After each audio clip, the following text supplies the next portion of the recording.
Hello दोस्तों, स्वागत है आप सबका मेरे YouTube चैनल रोहिणी क्लासेस में। तो आज हम क्लास 10th की NCERT साइंस का चैप्टर 1 स्टार्ट करने जा रहे हैं, जो कि अपने आप में एग्ज़ाम पॉइंट ऑफ व्यू से बहुत इंपॉर्टेंट है। आप सभी को पता है कि TGT, PGT टीचिंग एग्ज़ाम है ना, और PCS भी जो है एग्ज़ाम जून में होने वाले हैं, और TGT, PGT तो अभी 2-4 महीने में होने वाला है। तो इसके लिए जो है एनसीईआरटी को एक बेस बनाना बहुत ही इंपॉर्टेंट है, और एनसीईआरटी पढ़ना भी बहुत इंपॉर्टेंट है, क्योंकि एनसीईआरटी से बाहर कुछ नहीं आता है गाइस। ये सब एक अफवाह है कि एनसीईआरटी से बाहर का भी पढ़ना होगा। आप अगर एनसीईआरटी को ही अपने आप में पढ़ लीजिए तो आपके 60 to 70% क्वेश्चन जो है वो तैयार हो जाएंगे। तो चलिए आज हम बात करेंगे रासायनिक अभिक्रिया और समीकरण की। तो सबसे पहले आज की वीडियो में हम मात्र बात करेंगे रासायनिक अभिक्रिया, कैसे उसको इक्विलिब्रियम में जो है करते हैं, कैसे उसको मेंटेन करते हैं, कैसे उसको जो है समीकरण जो है बनाते हैं, कैसे जो है अभिकारक और उत्पाद जो बनते हैं। अभी हम इन सब के बारे में भी बात करेंगे। तो रासायनिक अभिक्रिया होती क्या है, एक मोटा खाका अगर मैं आपको बताना चाहूँ तो जो ये रासायनिक अभिक्रिया होती है ना, इसमें एक या एक से ज़्यादा, मैं क्या कह रही हूँ, एक या एक से ज़्यादा जो पदार्थ होते हैं आपस में इंटरैक्शन करते हैं। क्या करते हैं? इंटरैक्शन, यानी कि अंतरक्रिया करके परिवर्तित होते हैं। ठीक है, या तो फिर ये कह लीजिए कि एक या अधिक जो है जो भिन्न रासायनिक गुण वाले पदार्थ होते हैं इसमें बनते हैं। और जो ये रिएक्शन होता है, ठीक है, इसमें दो चीज़ें बहुत इंपॉर्टेंट है, एक तो अभिकारक और एक उत्पाद, यानी कि रिएक्टेंट्स और प्रोडक्ट्स बहुत इंपॉर्टेंट है। यानी कि जो रासायनिक अभिक्रिया में जो भाग लेते हैं पदार्थ, उन्हें हम कहते हैं अभिकारक, और उन पदार्थों से जो प्रोडक्ट बनता है, ठीक है, फलस्वरूप जो प्रोडक्ट बनता है उसे उत्पाद कहते हैं, है ना। और देखिए, कहने का तात्पर्य ये है कि जब जो है किसी पदार्थ में रासायनिक परिवर्तन होता है तो उसे हम कहते हैं क्या? रासायनिक अभिक्रिया। क्या कहते हैं? रासायनिक अभिक्रिया। अब यहीं पे मैं आपको अगर थोड़ा सा करेक्ट करना चाहूँ तो रासायनिक परिवर्तन और भौतिक परिवर्तन में आप बिल्कुल भी कंफ्यूज मत होइएगा। देखिए, सबसे पहले अगर मैं रासायनिक परिवर्तन की बात करूं तो इसमें क्या होता है, पदार्थ जो होते हैं, ठीक है, पदार्थ परिवर्तित होकर अलग पदार्थ में बदल जाता है। ठीक है, यानी कि पदार्थ के जो रासायनिक गुण होते हैं, रासायनिक संघटक होते हैं, उनमें परिवर्तन होता है। वहीं मैं अगर बात करूं भौतिक परिवर्तन की, तो भौतिक जो है परिवर्तन में पदार्थ परिवर्तित नहीं होते, उनके रासायनिक संघटक और गुणों में कोई परिवर्तन नहीं होता। अभी मैं उदाहरण देके भी आपको समझाऊंगी। ठीक है, थोड़ा सा डिफ्रेंशिएट करके पढ़ेंगे ना तो हमें जो है कंपैरेटिव स्टडी में ज़्यादा जो है अच्छी तरीके से समझ में आता है, इसलिए मैं आपको कंपैरेटिवली पढ़ाने की कोशिश करूँगी पूरी तरीके से। वहीं मैं अगर रासायनिक परिवर्तन की बात करूँ तो आणविक और आयनिक पुनर्विस्थापन होता है इसमें, और इसमें जो भौतिक परिवर्तन होता है इसमें आणविक और आयनिक पुनर्स्थापन नहीं होता। यही मैं अगर रासायनिक परिवर्तन के कुछ उदाहरणों को बात करूँ मैं, तो देखिए, जलना, अगर आप कोई चीज़ जला दो तो क्या वो अपनी पुरानी अवस्था में वापस आ सकता है? नहीं आ सकता। दैट मीन्स ये क्या है? केमिकल रिएक्शन है। दूध से दही बनना, दूध से जब दही बन जाएगा तो क्या दही से दूध बना सकते हैं? नहीं बना सकते। लोहे में जंग लगना, श्वसन की प्रक्रिया हो गई, लकड़ी का जलना हो गया, शराब बनाना, है ना, सिरका बनाना, ऐसे ही बहुत सारी जो है क्रियाएँ हैं। ठीक है, खाना पकाना, मोमबत्ती का जलना। ठीक, यही मैं अगर भौतिक परिवर्तन की बात करूँ तो जैसे पानी से बर्फ़ जमना, तो बर्फ़ जो है फिर से पानी में जो है आ जाएगी, है ना। तो ये क्या हो गया? भौतिक परिवर्तन। चीनी का पानी में घुलना, मोम का गलना, दूध क्रीम अलग होना, है ना, दही से मक्खन बनना, है ना, उदरपातन की क्रिया, शीशे का टूटना, बालू और जल का मिलना। तो इसे आप अलग कर रख के जो है पहले अभिकारक में जो है आप परिवर्तित कर सकते। इसमें एक जो है अपवाद है, मोमबत्ती का जो जलना है, ठीक है, मोम का जो दहन होता है, इसमें कार्बन डाइऑक्साइड बनती है, और साथ ही में आप ये देखिए कि ठोस जो मोम होती है वो द्रव अवस्था में परिवर्तित होती है। यानी कि मोमबत्ती के जलने में जो है रासायनिक और जो भौतिक है दोनों परिवर्तन होता है। और कई बार ये एग्जाम में पूछा जा चुका है कि ये रासायनिक परिवर्तन है कि ये भौतिक परिवर्तन। तो आप सभी को पता होना चाहिए कि मोमबत्ती का जलना जो है रासायनिक परिवर्तन भी है और भौतिक परिवर्तन भी है। तो आइए स्टार्ट करते हैं रासायनिक अभिक्रियाएं और समीकरण के बारे में। अब देखिए, आपने जो है अपने दैनिक जीवन में क्या किया होगा? दैनिक जीवन में आपने विभिन्न परिस्थितियों को देखा होगा। जाहिर सी बात है, गर्मियों में कमरे के ताप पर दूध को खुला छोड़ दिया जाता है तो क्या होता है? है ना। आप सभी ध्यान रखिए, अंगूर का किण्वन होता है, भोजन पकाया जाता है, हमारा शरीर भोजन को पचा लेता है, हम सांस लेते हैं, ठीक है। मोमबत्ती का पिघलना, ऐसे बहुत सारे, जलना, खाना पकाना, दूध का दही में परिवर्तित होना, लोहे में जंग लगना, लकड़ी का जलना, सिरका बनाना, शराब बनाना, है ना। ऐसी बहुत सारी परिस्थितियाँ जो हैं आप देखे होंगे। और इन सभी परिस्थितियों में जो प्रारंभिक वस्तु की प्रकृति और पहचान है, कुछ न कुछ बदल जाती है ना। जाहिर सी बात है, कुछ न कुछ बदल जाती है। और पदार्थ के भौतिक और रासायनिक परिवर्तन के बारे में जो हम पिछली कक्षाओं में पढ़ चुके हैं और आज भी मैंने आपको रिवाइज करा दिया। अब देखिए, जब कोई रासायनिक परिवर्तन होता है तो हम ये कह सकते हैं कि ये एक रासायनिक अभिक्रिया हुई है। अब आप एक चीज़ ये सोच रहे होंगे कि रासायनिक जो अभिक्रिया है इसका वास्तविक अर्थ क्या है। तो मैं आपको बता चुकी हूँ कि जब किसी पदार्थ में रासायनिक परिवर्तन होने की प्रक्रिया होती है उसे कहते हैं रासायनिक अभिक्रिया।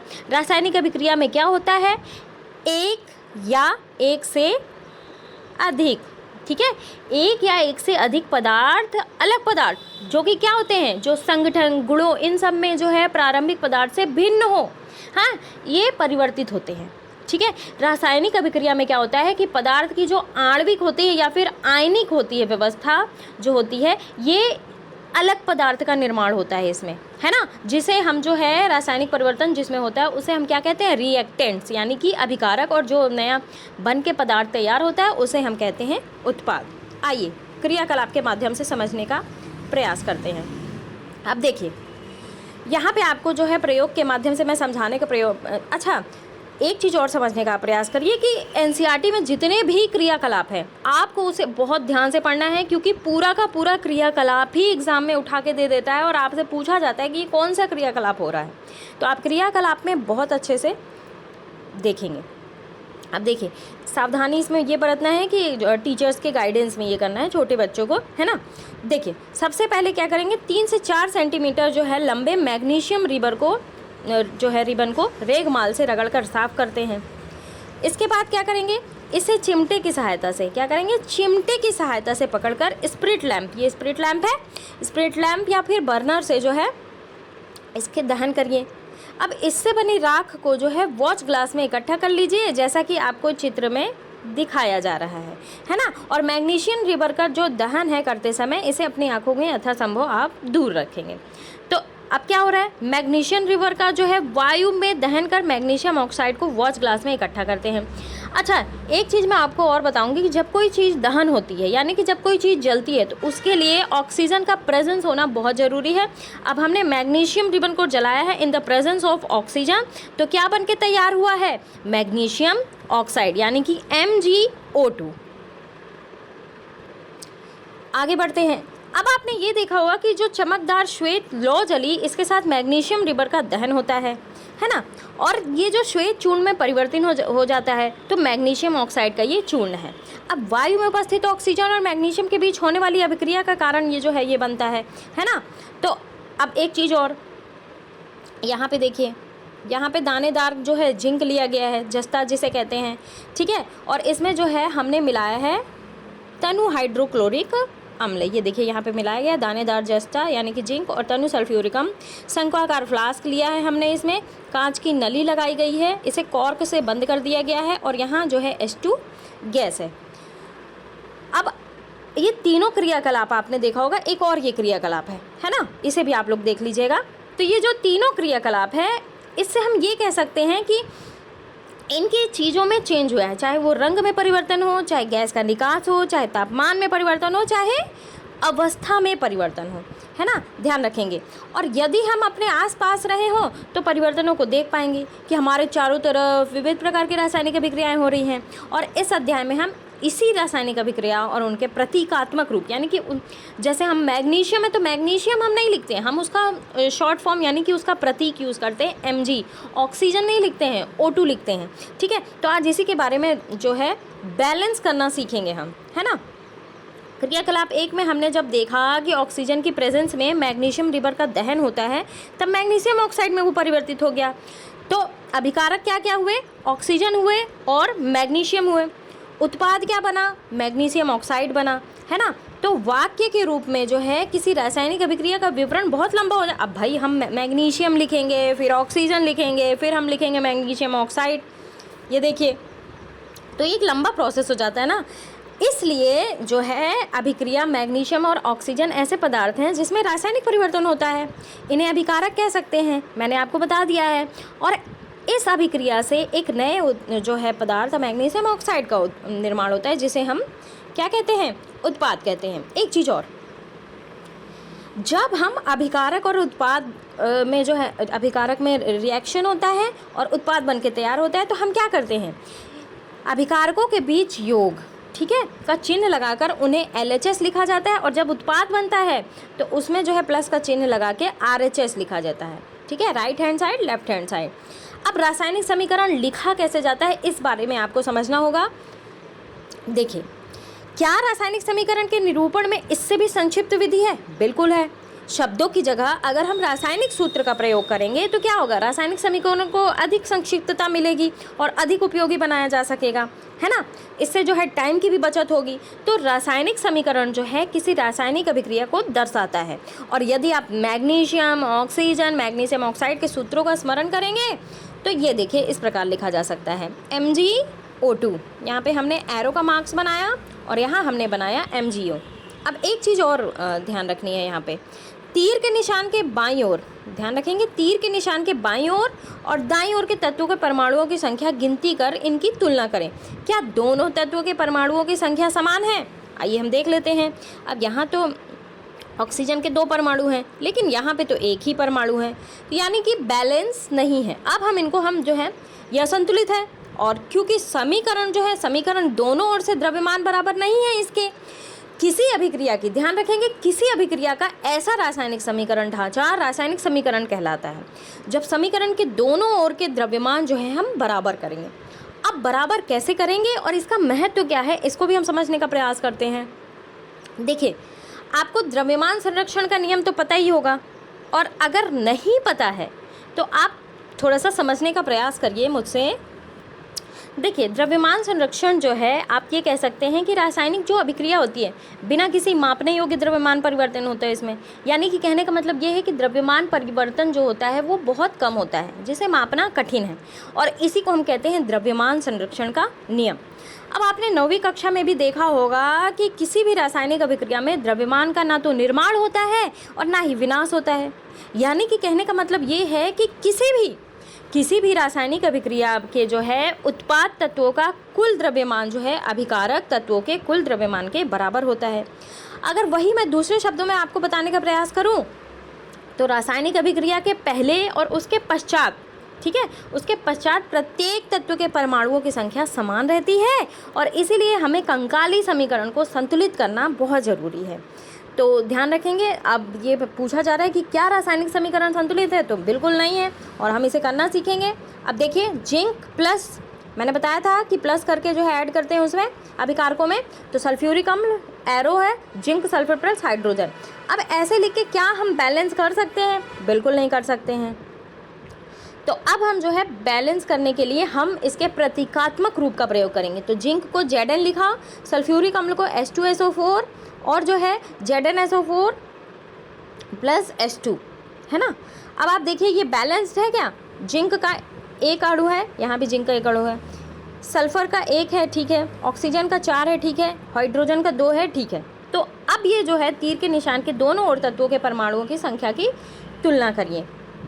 देखिए, जैसे कि मैंने बताया कि 1 है, उत्पाद के रूप में भी 1 है, हाइड्रोजन के 2 हैं, ऑक्सीजन के 4 हैं, यानी कि समीकरण में तीर के निशान के दोनों ओर प्रत्येक तत्व के परमाणुओं की संख्या समान है, और इसलिए ये एक संतुलित रासायनिक समीकरण है, ठीक है। और अब जो है हम निम्न रासायनिक समीकरण को करने का प्रयास करेंगे। अब जैसे देखिए इसमें दिया है आयरन और वाटर ऐड करके क्या प्रोडक्ट बनता है, Fe3O4 प्लस H2, यानी कि अब जो है इसको बैलेंस करना सीखिए।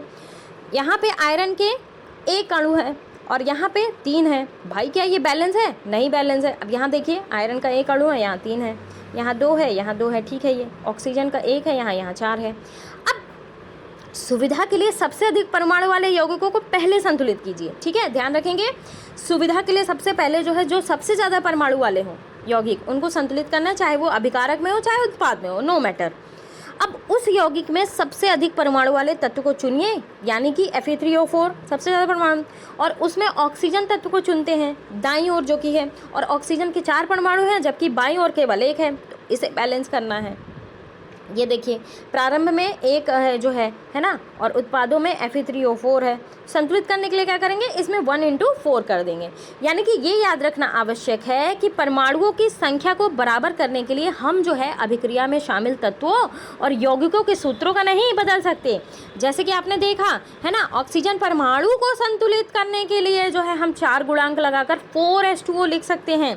अब ये नहीं कर सकते हम कि यहाँ H2O है तो यहाँ H2 के बाद 2 यहाँ पे कर दें या तो 4 कर दें, नहीं, इन पूरे में अप्लाई होगा जो होगा, आपको ये भी ध्यान रखना है ना। चौथे चरण में देखिए, अब आयरन और हाइड्रोजन परमाणु अब भी संतुलित नहीं है। कैसे नहीं है, इसके बारे में मैं आपको बताती हूँ। इनमें किसी एक तत्व को चुनकर आगे बढ़ते हैं और अब हम आंशिक रूप से संतुलित समीकरण में जो है हाइड्रोजन परमाणु को संतुलित करेंगे। देखिए, प्रारंभ में क्या है 8,4H2O और उत्पादों में क्या है 2H2O। यहाँ पे 8 है, तो यानी कि यहाँ पे हम जो है 2 × 4 कर देंगे, तो समीकरण जो है इस प्रकार जो है बराबर हो जाएगा, है ना। पांचवें चरण में हम क्या करेंगे, अब समीकरण की जांच करिए। तीसरा तत्व चुन लीजिए जो कि अब तक आपको असंतुलित कर पाए, तो इसमें कौन सा है Fe। Fe यहाँ पे अभिकारकों में तो 1 है, लेकिन यहाँ Fe3 है ना, यानी कि 3 परमाणु हुए। तो अब क्या करेंगे, यहाँ पे 3 लगा देंगे, तो यहाँ पे 3 Fe हो जाएंगे, है ना। तो Fe को संतुलित करने के लिए बाईं ओर हम Fe के 3 परमाणु लगा देंगे। अब देखिए 3Fe + 4H2O, Fe3O4 + 4H2O। अब ये पूरी तरीके से बैलेंस है। अंततः हम इस समीकरण के जांच के लिए समीकरण के दोनों तत्वों और के जो तत्व हैं इनके परमाणु संख्या का परिकलन करेंगे, तो ये बिल्कुल संतुलित समीकरण है। चाहे आप आयरन के जो है परमाणु संख्या देख लीजिए, चाहे वाटर के देख लीजिए, चाहे ठीक है हाइड्रोजन के देख लीजिए। अब देखिए, हमने इसको बैलेंस किया, यानी कि ये समीकरण अब संतुलित है।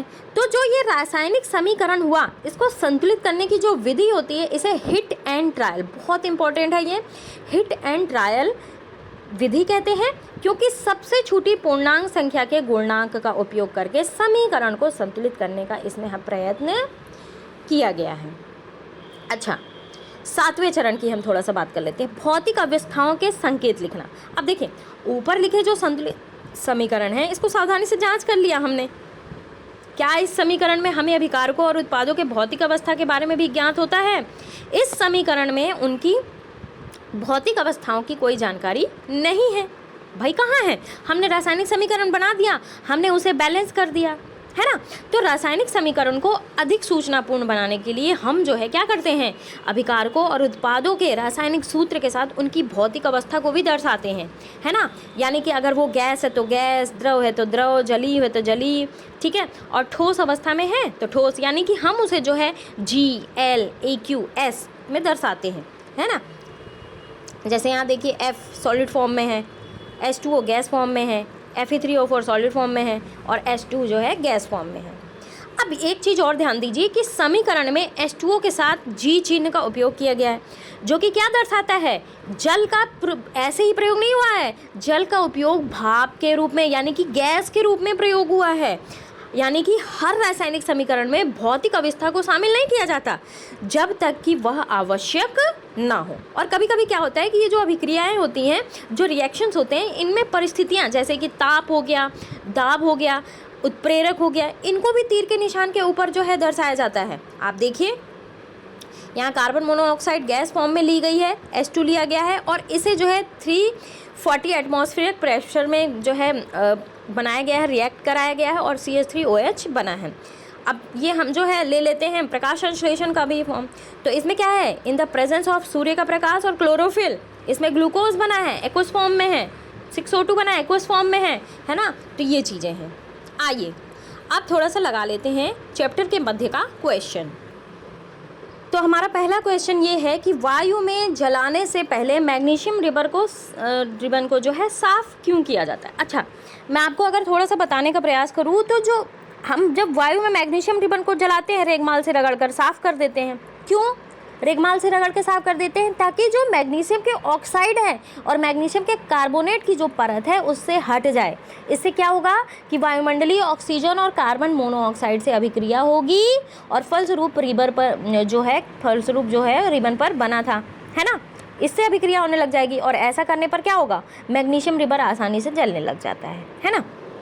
अगला, अभिक्रियाओं को संतुलित समीकरण में लिखिए। देखिए हिंदी फॉर्म में लिखा है, पहले तो हम इसे प्रतीकात्मक रूप में चेंज कर लेंगे। हाइड्रोजन लिखा है तो हाइड्रोजन को लिखेंगे H2, क्लोरीन को लिखेंगे Cl2, एरो का मार्क्स लगेंगे तो क्या बनेगा, सॉरी फॉर द इंटरप्शन, तो हमने हाइड्रोजन के 2 अणु लिए, क्लोरीन के 2 अणु लिए और इससे क्या बना 2HCl। अब आप दोनों साइड देखिए क्या बैलेंस है, बिल्कुल बैलेंस है। हाइड्रोजन के 2 परमाणु हैं, यहाँ भी 2 परमाणु हैं, क्लोरीन के 2 परमाणु हैं, यहाँ भी 2 परमाणु हैं। अब हमने यहाँ लिख दिया ना, यानी कि इनके पूरे जो है 2 परमाणु हैं, है ना। आगे बढ़ते हैं। अगला है बेरियम क्लोराइड। तो बेरियम क्लोराइड का फॉर्मूला क्या होता है, BaCl2, ध्यान रखेंगे BaCl2 प्लस एल्यूमिनियम सल्फेट। तो एल्यूमिनियम सल्फेट का फॉर्मूला क्या होता है, Al2SO4 का होल थ्राइस, एरो क्या बनेगा उत्पाद, BaSO4 प्लस AlCl3। अब हमें इसे करना है बैलेंस करना है, ठीक है। तो हमने जो है यहाँ पे जो है बेरियम को सबसे पहले बैलेंस करेंगे, तो यहाँ पे हमने 3 लिख दिया, तो यहाँ भी 3 लिख दिया। अब बैलेंस करिए आगे, 2ACl3, तो यहाँ पे हमने 2 कर दिया, ठीक है, क्योंकि एरो में Al2SO4 यहाँ पे होगा तो 2AlCl3, है ना। तो ये जो है बैलेंस हो गया। आगे बढ़ते हैं, इसे रब कर देते हैं। तीसरा है सोडियम प्लस जल। सोडियम को कैसे लिखते हैं, Na प्लस जल का क्या फॉर्मूला होता है आप सभी को पता है, H2O, एरो। मैं सामने नहीं लिख पा रही हूँ क्योंकि स्पेस कम है, इसलिए मैं नीचे लिख दे रही हूँ, आप लोग ऊपर ही लिखेंगे, ठीक है। तो उत्पाद क्या बनेगा, NaOH, sodium hydroxide plus hydrogen के 2 परमाणु निकलेंगे। अब इसे बैलेंस करना है, यहाँ पे 2 लगा दिया, ठीक है, यहाँ भी 2 लगा दिया, ठीक, और यहाँ भी लगा दिया 2। अब आप देखिए ये बैलेंस हो गया है ना। आगे बढ़ते हैं। अब जो है बात करते हैं हम कि निम्न अभिक्रियाओं के लिए जो है उनकी अवस्था के संकेतों के साथ संतुलित रासायनिक समीकरण लिखिए। जल में बेरियम क्लोराइड और सोडियम सल्फेट, आइए इसके बारे में थोड़ा सा बात कर लेते हैं। मैं नीचे जो है लिखती हूँ सूत्र। जल में क्या लेना है, बेरियम क्लोराइड, तो BaCl2 एक्वस फॉर्म में, ठीक है, plus sodium sulphate Na2SO4, Na2SO4, ये भी एक्वस फॉर्म में ही रहेगा, ठीक है। एरो का मार्क्स लगाया, उत्पाद क्या बनेगा, BaSO4। मैं ऊपर लिख देती हूँ BaSO4, ठीक है। ये किस फॉर्म में बनेगा, सॉलिड फॉर्म में बनेगा, यानी कि ठोस अवस्था में, प्लस 2NaCl यानी कि सोडियम क्लोराइड, 2NaCl, और ये किस फॉर्म में बनेगा, एक्वस फॉर्म में, ठीक है, ध्यान रखेंगे। आगे बढ़ते हैं। दूसरा है सोडियम हाइड्रोक्साइड। तो सोडियम हाइड्रोक्साइड का फॉर्मूला क्या होता है, NaOH, ठीक है, एक्वस फॉर्म में ही रहेगा ये, प्लस HCl, ठीक है, एरो क्या बनेगा उत्पाद, NaCl, यानी कि सोडियम क्लोराइड प्लस ये भी एक्वस फॉर्म में रहेगा और ये बनेगा वाटर, लिक्विड फॉर्म में निकलेगा, ठीक है। तो ये अभिक्रियाएं हो गई। अगले पार्ट में हम पढ़ेंगे रासायनिक अभिक्रियाओं के प्रकार। आज हमने जो है रासायनिक अभिक्रिया के अभिकारक के बारे में बात कर ली, हमने उत्पाद के बारे में बात कर लिया, हम बैलेंस कैसे करते हैं, प्रतीकात्मक रूप में प्रयोग कैसे करते हैं, इन सब के बारे में हम स्टडी कर लिए। तो हम धीरे धीरे बढ़ेंगे, लेकिन हम कॉन्सेप्ट को क्लियर करते हुए बढ़ेंगे। और आपको मेरा वीडियो कैसा लगा? बहुत दिन से वीडियो नहीं आ रही थी, इसके लिए आप सभी से मैं क्षमा प्रार्थी हूँ, आप सभी मुझे क्षमा करिएगा। लेकिन अब आपको रेगुलर वीडियोज़ मिलेंगी, और जिस भी सब्जेक्ट का आपको चाहिएगा आप कमेंट बॉक्स में ज़रूर मेंशन करिए। जिस सब्जेक्ट के सबसे ज़्यादा कमेंट आएंगे मैं उसे आपको ज़रूर पढ़ाऊँगी। अभी मैं साइंस पढ़ा रही हूँ, साइंस के साइड बाय साइड अगर आपको और कोई जो है सब्जेक्ट चाहिए होगा तो आप ज़रूर मेंशन करें कमेंट बॉक्स में, मैं उसे भी आपको पढ़ाने का प्रयास करूँगी। तो चलिए यहीं से मैं समाप्त करती हूँ अपनी वाणी को, और आप प्लीज़ वीडियो को शेयर कर दीजिए, लाइक कर दीजिए, और गाइज़ अपने दोस्तों में ज़रूर शेयर करिए, और सब्सक्राइब ज़रूर कर लीजिए, क्योंकि इससे आपको बेनिफिट ज़रूर मिलेगा। Thank you very much.